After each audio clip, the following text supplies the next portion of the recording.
Visit JUUL.com/Switch America. That's JUUL.com/Switch America. Now, warning, this product does contain nicotine, and nicotine is addictive.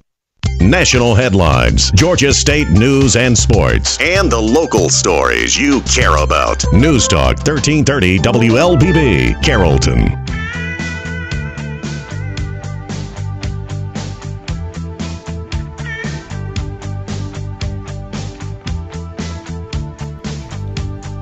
Good Tuesday morning. Welcome to the WLBB Community Voice Program. Our show is brought to you by Tanner Health System on News Talk 1330, FM 106.3.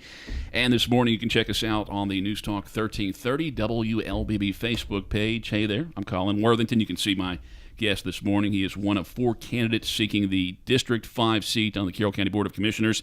His name is Ronnie Pate, and we appreciate him joining us this morning. Thank you, sir. Good to see you. Thank you, sir. Ronnie, a former mayor for Whitesburg. But tell us a little bit more about yourself. If you're knocking on my door and popping on my porch, you say, hey, I'm Ronnie Pate. What else are you going to tell me about yourself? Well, I first of all tell you that I'm Ronnie Pate, running for the 5th District Commission seat. And I'm your honored county servant. I was employed by Georgia Power Company, Southern Company Service for 48 years. And 40 years of that was in leadership. 30 years of that was at the corporate office in Atlanta. The last 11 years, I worked for Southern Company Services, which is the engineering arm of Southern Company. Georgia Power and Southern Company Services are subsidiaries of Southern Company.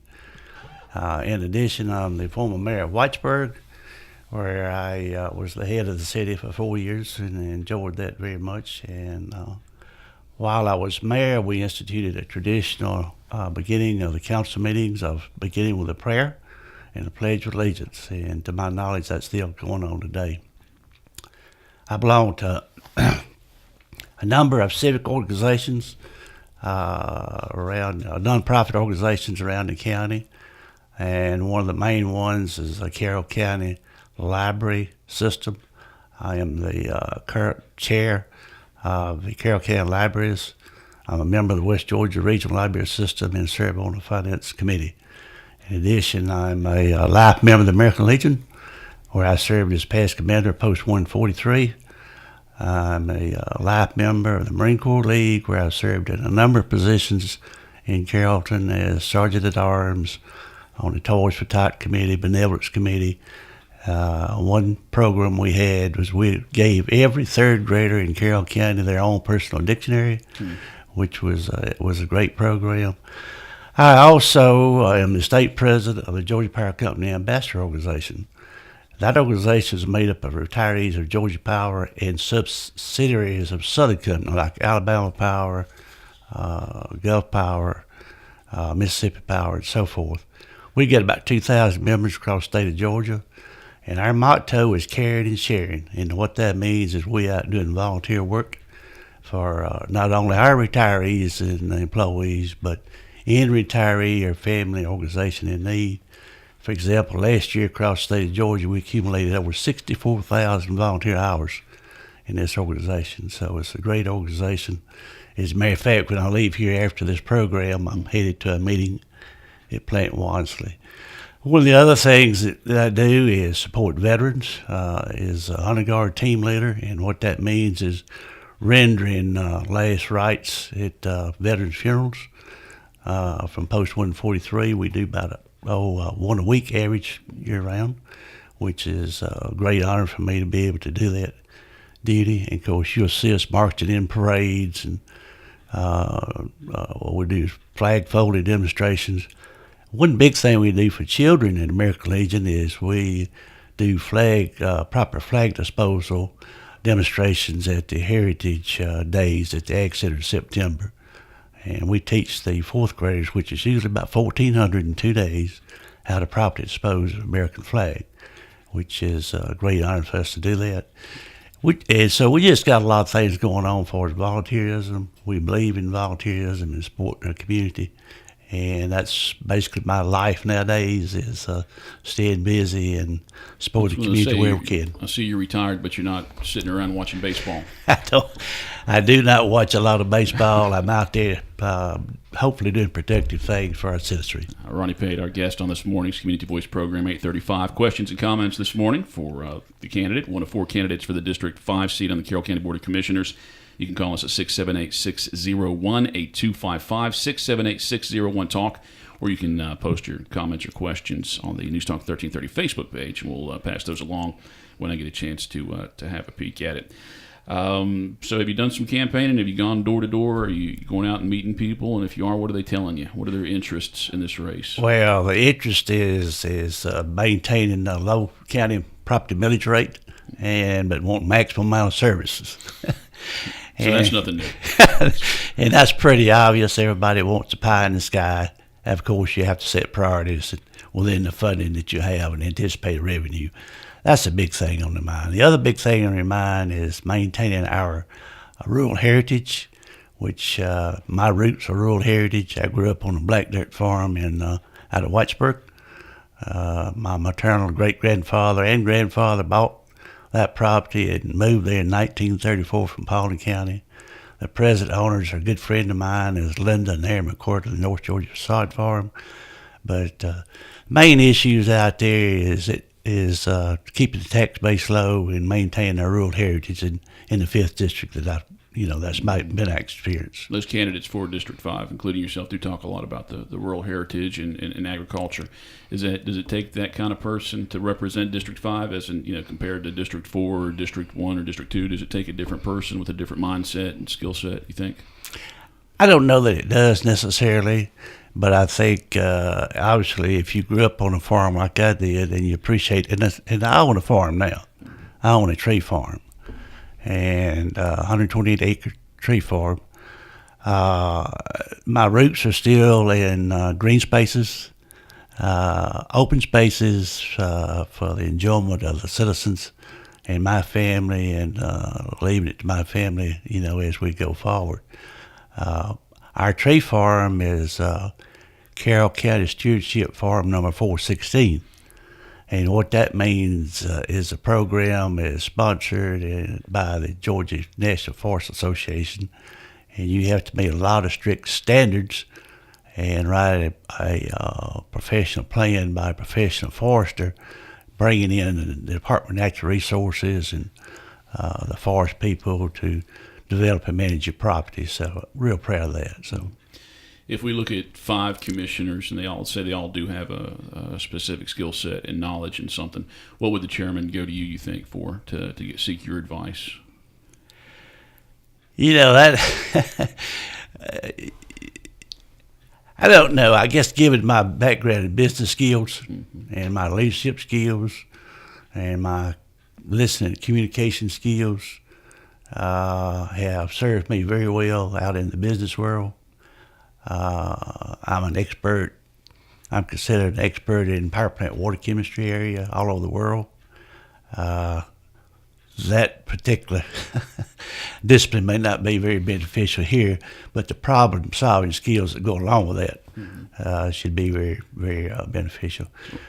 Ronnie Pate, our guest on this morning's Community Voice program, News Talk 1330, FM 106.3.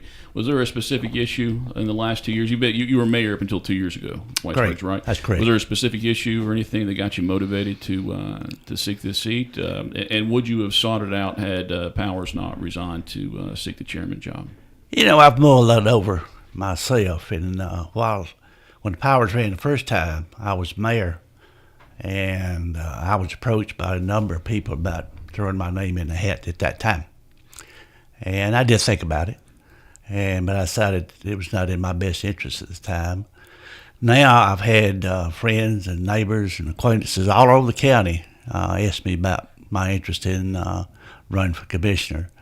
And motivation is to continue to moving Carroll County forward and making it a enjoyable place to live and raise your family, and have no access to grind. I think the county's been doing pretty well as far as I know.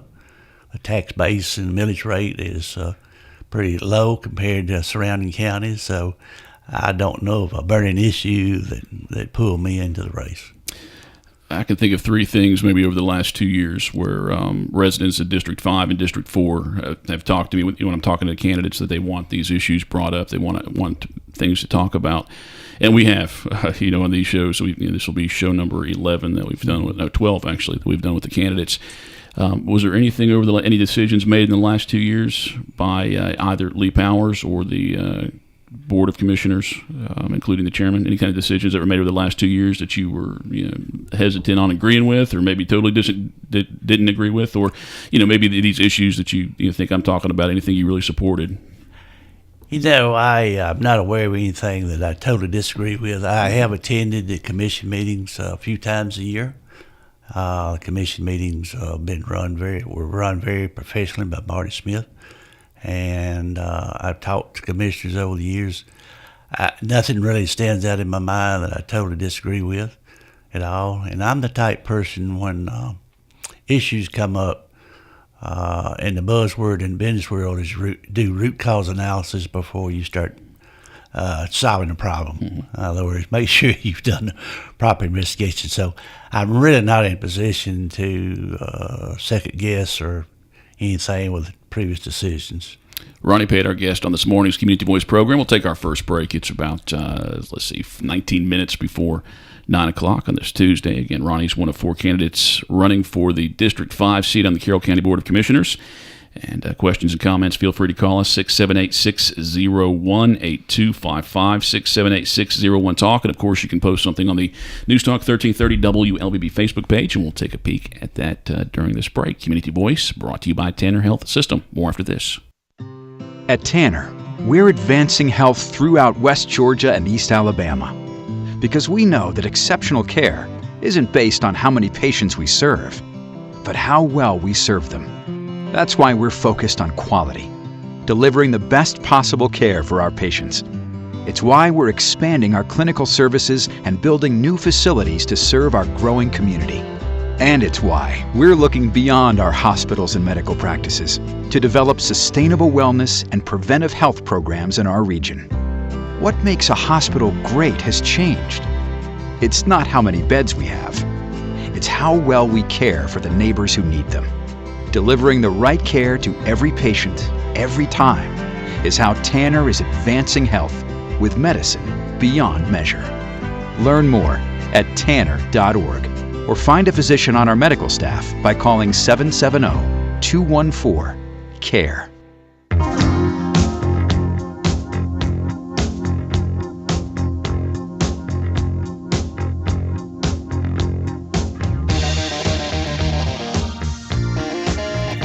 And welcome back to the WLBB Community Voice program. Our show brought to you by Tanner Health System, News Talk 1330, FM 106.3, and this morning on the News Talk 1330 WLBB Facebook page. My guest is Ronnie Pate, former mayor of the city of Whitesburg, and he wants to be the represent District 5 on the Carroll County Board of Commissioners.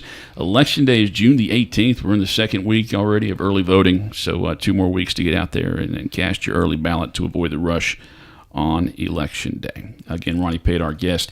I did kind of allude to some things that a lot of people in District 4 and District 5 are still talking about and wanted us to bring up to candidates.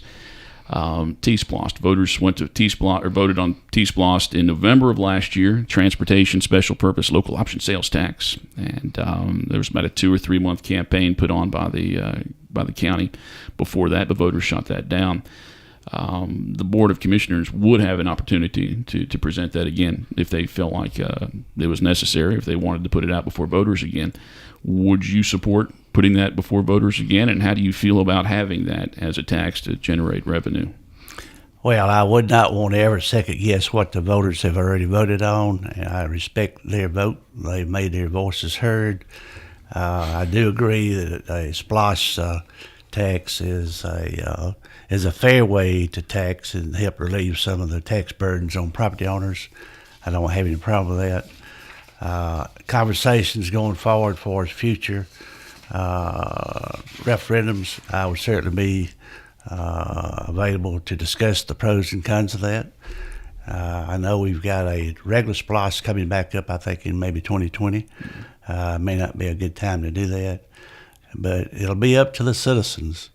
The citizens have to decide, and this may be where the push comes from, how much do they want to spend on such things as road repair and bridge repair and infrastructure on roads and garbage pickup on roads.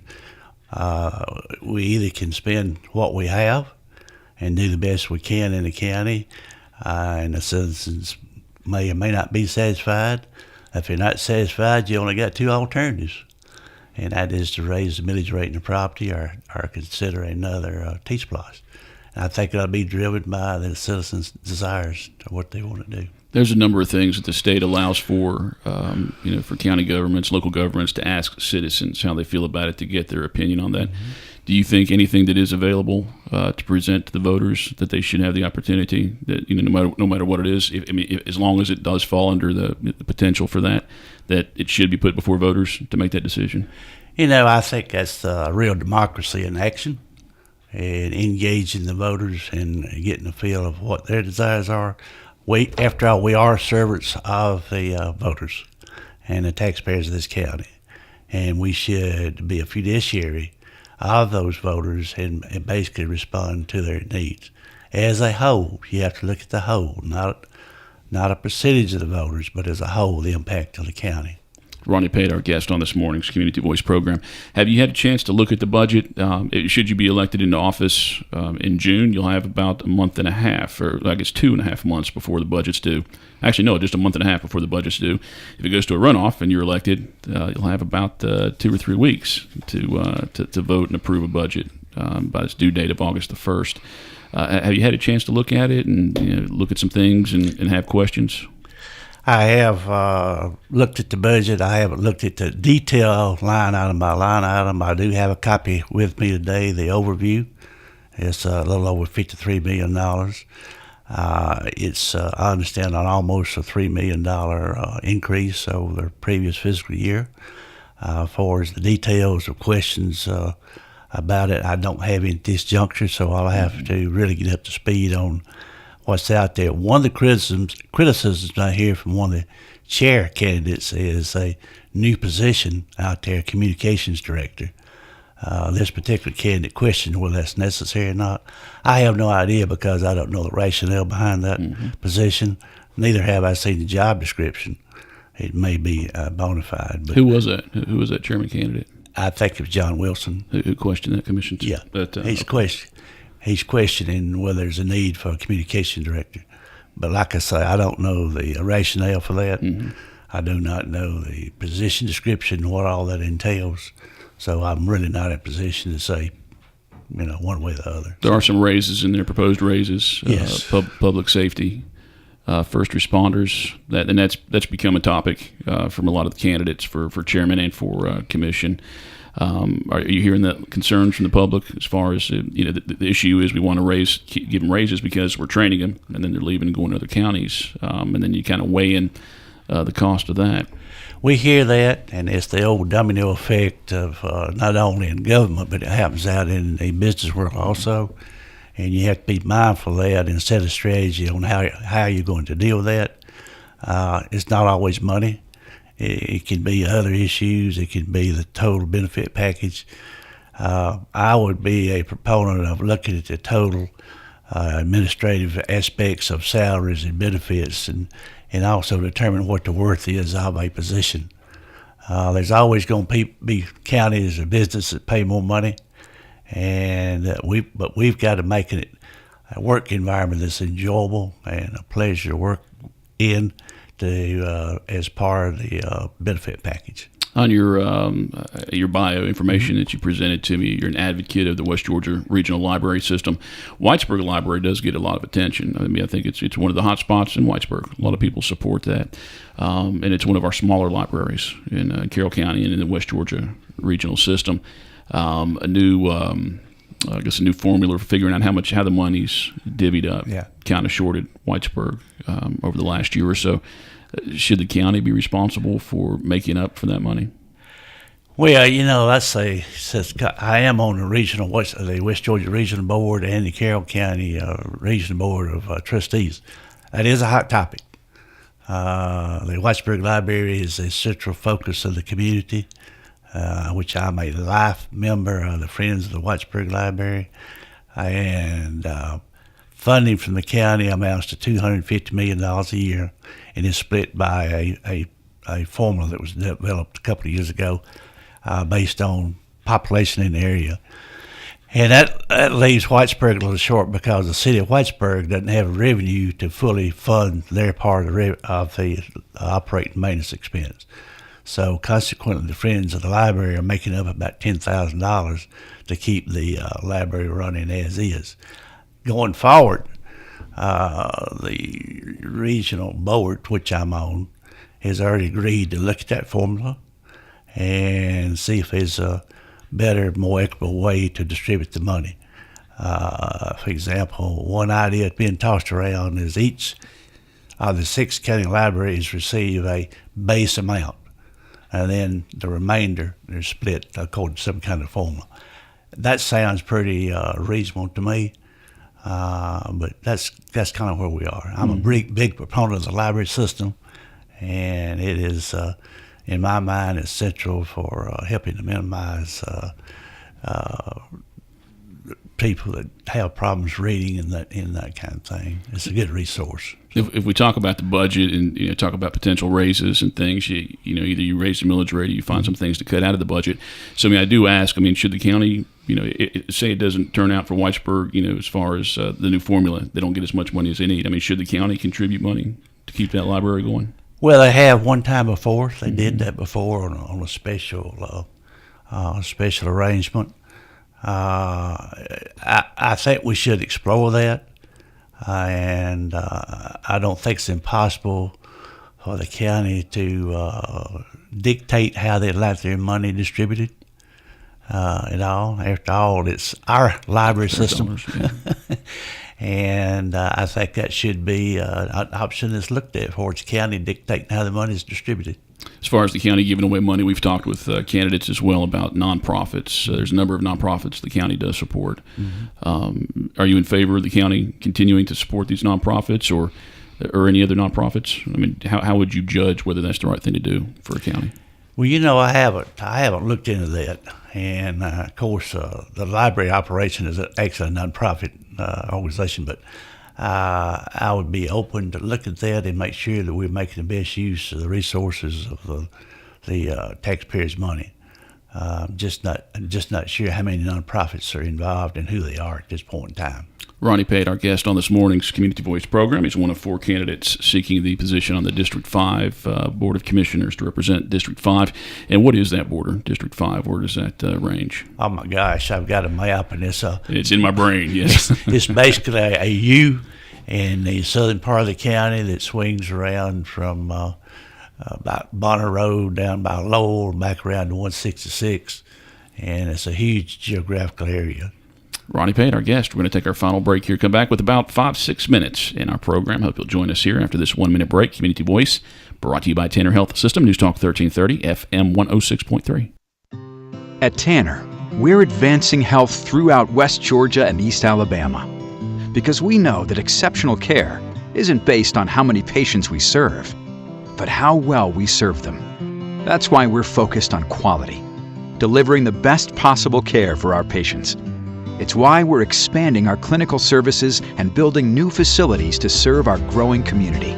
And it's why we're looking beyond our hospitals and medical practices to develop sustainable wellness and preventive health programs in our region. What makes a hospital great has changed. It's not how many beds we have. It's how well we care for the neighbors who need them. Delivering the right care to every patient, every time, is how Tanner is advancing health with medicine beyond measure. Learn more at tanner.org or find a physician on our medical staff by calling 770-214-CARE. 8:54. Welcome back to the WLBB Community Voice program. Our show brought to you by Tanner Health System, News Talk 1330, FM 106.3. And this morning you can catch us on the News Talk 1330 WLBB Facebook page. And if you missed any of the program, it'll be available in its entirety on the Facebook page after the program's over.